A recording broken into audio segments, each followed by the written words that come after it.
बड़ी खबर सामने आ रही है राजधानी दिल्ली के सिंघू बॉर्डर से, जहां एक आदमी का शव मिलने से हड़कंप मच गया। हत्या करने के बाद युवक का हाथ काटकर शव को बैरिकेड से लटका दिया गया। ये शव वहां पर धरना दे रहे किसानों के मंच के पास मिला है। जिस आदमी की हत्या हुई उसकी उम्र 35 साल के करीब बताई जा रही है। युवक का शव देखकर वहां आंदोलन कर रहे लोगों की भीड़ जमा हो गई। वहां पहुंची पुलिस ने शव को कब्जे में लेकर पोस्टमार्टम के लिए भेज दिया है और इस पूरे मामले की जांच हरियाणा पुलिस कर रही है। हालांकि पुलिस की तरफ से अभी तक इस पूरे मामले को लेकर कोई स्टेटमेंट सामने नहीं आया है, लेकिन उनका साफ तौर पर कहना है कि जांच चल रही है। जांच के बाद ही ये पता लग पाएगा कि कौन वो शख्स था और किन मंसूबों के साथ इसे मौत के घाट उतारा गया।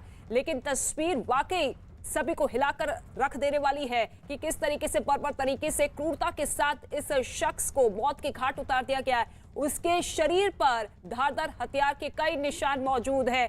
उसका हाथ भी काट दिया गया। अमित मालवीय इस वक्त हमारे साथ मौजूद है, बीजेपी के नेता। अमित जी, सबसे पहले तो मैं आपसे यही जानना चाहूंगी कि इस वारदात के बाद आपको क्या लग रहा है कि कौन लोग हो सकते हैं जो कि इतनी बर्बर तरीके से 35 साल के शख्स को मौत के घाट उतार देते हैं? क्या मंशा है? देखिए, इसके पीछे कौन लोग हैं, किन लोगों ने इस घटना को अंजाम दिया है, ये तो जब इन्वेस्टिगेशन होगा तभी सामने आएगा। लेकिन पिछले कुछ महीनों में किसानों के नाम पर चल रहे इस आंदोलन में इस प्रकार की तमाम घटनाएं देखी गई हैं।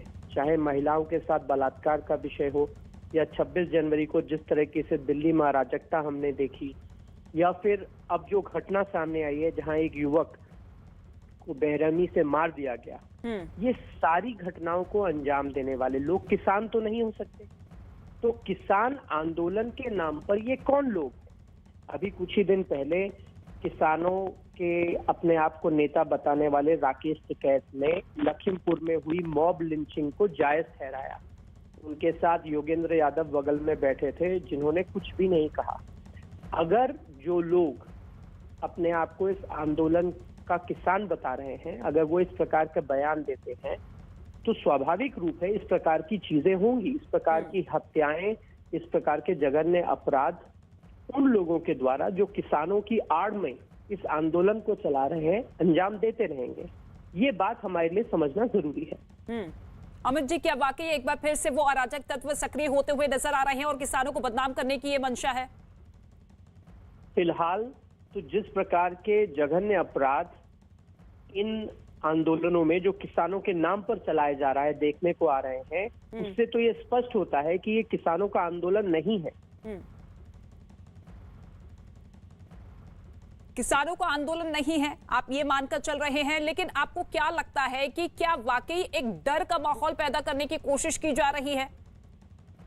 देखिए, इसके पीछे मंशा क्या है वो तो इन्वेस्टिगेशन के बाद ही पता चलेगा।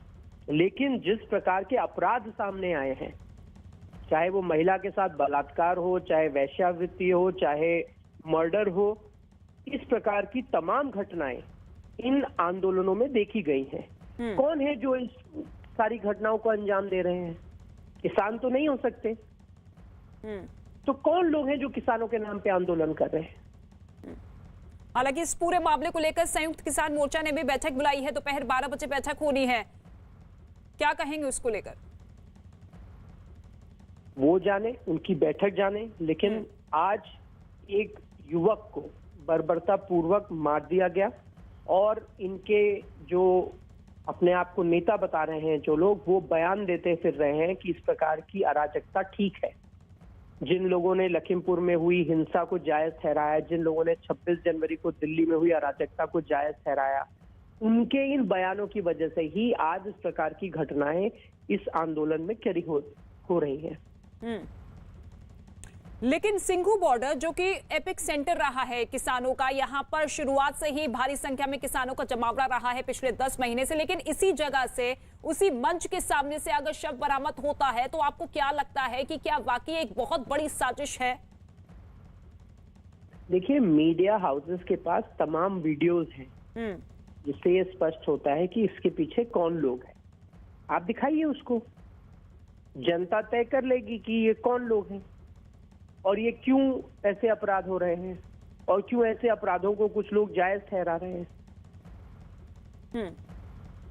और अभी तक ठीक है, हम तमाम तस्वीरें भी देख रहे हैं। शुक्रिया अमित मालवीय जी हमसे बातचीत करने के लिए। तो अमित मालवीय जिनका साफ तौर पे कहना है कि अराजक तत्व इसके पीछे है और इस पूरे मामले की जांच पड़ताल होनी चाहिए, क्योंकि अभी तक हमने देखा कि किसानों को बदनाम करने के लिए तमाम असामाजिक तत्व हावी होते हुए नजर आए।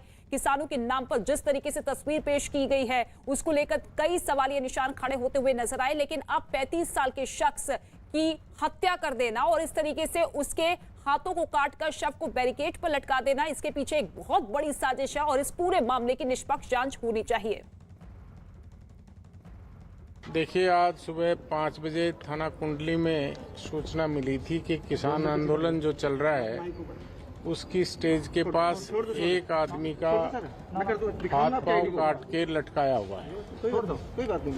इस सूचना पे हमारे थाने से जो एसआई संदीप है, जिसकी एसडीओ ड्यूटी थी, वो अपने मुलाजिमों के साथ मौके पे गया। उसने वहां जाके देखा कि एक आदमी का हाथ पांव काट रखा है, शरीर पे केवल अंडरवियर पहना हुआ था और बैरिकेड के साथ उसकी डेड बॉडी लटकी हुई थी।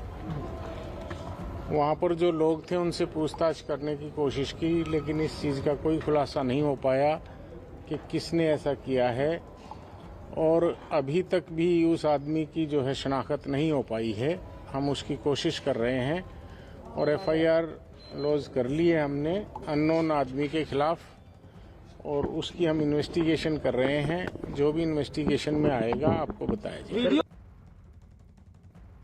तो दो सहयोगी इस वक्त हमारे साथ मौजूद है, नीरज हमारे साथ मौजूद है, अमित हमारे साथ मौजूद है और अब आप पुलिस अधिकारी को भी सुन रहे थे जिनका साफ तौर पे कहना है कि अभी तक का पता नहीं लग पाया है, अज्ञात शख्स के खिलाफ एफआईआर जरूर दर्ज कर ली गई है। अमित, सबसे पहले आपके पास आना चाहेंगे, क्या कुछ अपडेट आपके पास है? अभी माहौल किस तरीके का है, क्योंकि 12 बजे संयुक्त किसान मोर्चा की तरफ से भी बैठक बुलाई गई है, दूसरी तरफ एफआईआर दर्ज कर ली गई है, क्या शुरुआती तौर पर लग रहा है आपको?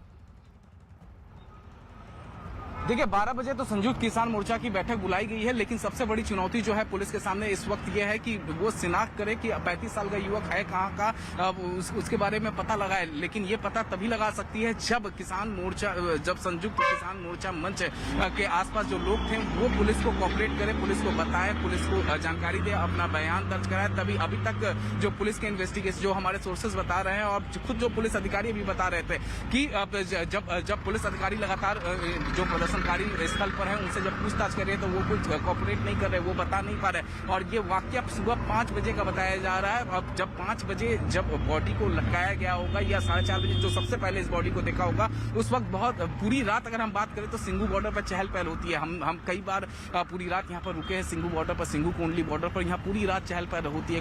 कोंडली इंडस्ट्रियल एरिया में फैक्ट्रियां हैं, मजदूर आते हैं जाते हैं, लोग जो कर्मचारी फैक्ट्री इलाके में काम करते हैं वो आते जाते रहते हैं। इसके अलावा जो किसान है वो भी जगते हैं। तो जाहिर तौर पे अगर पुलिस को कोऑपरेट कोई नहीं करेगा तो इस मामले में इन्वेस्टिगेशन कैसे आगे बढ़ेगा। तो सबसे पहले संयुक्त किसान मोर्चा की जो बैठक होनी है 12 बजे, उसमें शायद किसान नेताओं को सबसे पहले ये चाहिए कि वो पुलिस को कोऑपरेट करे इस पूरे इन्वेस्टिगेशन में, क्योंकि आरोप यहाँ पर लग रहे हैं प्रदर्शनकारियों पर। प्रदर्शनकारियों की तरफ से सबसे पहले कोंडली पुलिस को बताया गया कि बॉडी लटकी हुई है, वो भी पुलिस बैरिकेटिंग से। ठीक है, और उसी के बाद पुलिस की टीम वहां पर पहुंची, शव को बरामद किया गया और फिर मॉर्चरी में रखा गया है। नीरज मेरे सहयोगी मौजूद है। नीरज, आपको क्या लग रहा है, क्योंकि देखिए उसी जगह से जहां पर सिंघू बॉर्डर पर भारी संख्या में किसान पिछले 10 महीने से मौजूद है, अपनी मांगों को लेकर धरना दे रहे हैं और बीच बीच में अक्सर वो तस्वीरें भी हमने देखी है कि किस तरीके से किसानों की आड़ में वो असामाजिक तत्व हावी होते हुए नजर आए, लेकिन इसके बावजूद वो किसान अपनी मांगों को लेकर डटे हुए हैं। क्या मंशा हो सकती है, कितनी बड़ी साजिश है एक शख्स को मौत के घाट उतार देना, न केवल हत्या कर देना बल्कि बर्बर तरीके से क्रूरता की वो सारी हदें पार करते हुए शव को बैरिकेड पर लटका देना? प्रीति, बिल्कुल बेरहमी से हत्या की गई है युवक की जो 35 साल का है। लेकिन आपको सिंघू बॉर्डर की तस्वीरें दिखाना चाहेंगे। यहाँ से करीब 1 से 1.5 किलोमीटर, 1.5 से 2 किलोमीटर के आसपास जब आप यहाँ से पैदल जाएंगे तो वहाँ पहुंचेंगे जहाँ किसान बैठे हुए हैं। पुलिस ने मीडिया के जाने पे पाबंदी लगा दी है, यहाँ से आगे मीडिया के लोग नहीं जा सकते और आगे अगर जाएंगे तो फिर किसी तरह की सुरक्षा व्यवस्था पुलिस देने में नाकाम रहेगी। यहाँ से 2 किलोमीटर का दायरा है जहाँ किसान बैठे हुए हैं और कुंडली दूसरी तरफ, यानी जब आप हरियाणा की तरफ से आते हैं, ये दिल्ली का हिस्सा है, दिल्ली की तरफ से जब आप जाते हैं जहाँ किसान बैठे हुए हैं तो ये वो इलाका है थोड़ी देर बाद, अब से करीब घंटे भर के बाद संयुक्त किसान मोर्चा की बैठक होगी और संयुक्त किसान मोर्चा की तरफ से क्या बयान आता है। पुलिस जांच कर रही है पूरे मामले की। पुलिस घटना स्थल पे पहुंची थी। 100 की पहचान अब तक नहीं की गई है। उम्र तो पता चल गया है, लेकिन 100 किसका है ये पता नहीं चल पाया है। लेकिन थोड़ा इंतजार, पुलिस की आधिकारिक बयान और आ जाए, अपडेट आ जाए। और दूसरा, संयुक्त किसान मोर्चा की जब बैठक होगी, क्योंकि जो जानकारी दी गई है उसके मुताबिक तमाम जो बड़े किसान नेता है वो इस वक्त यहाँ घटना स्थल पे, यानी यहाँ से 2 किलोमीटर दूर जहाँ किसान बैठे हुए हैं धरने पे, कि बड़े किसान नेता यहाँ मौजूद नहीं है। इसलिए कुछ नेता बैठक करेंगे, कुछ लोग फोन से भी जुड़ेंगे, वीडियो कॉन्फ्रेंस के जरिए जुड़ेंगे। और उस बैठक में क्या कुछ बातचीत होती है, किस तरीके का स्टेटमेंट किसानों की तरफ से जारी होता है, उस पर भी नजर आप बनाए रखिएगा। आपसे अपडेट लेते रहेंगे। फिलहाल शुक्रिया नीरज और अमित इस तमाम जानकारी के लिए आपका।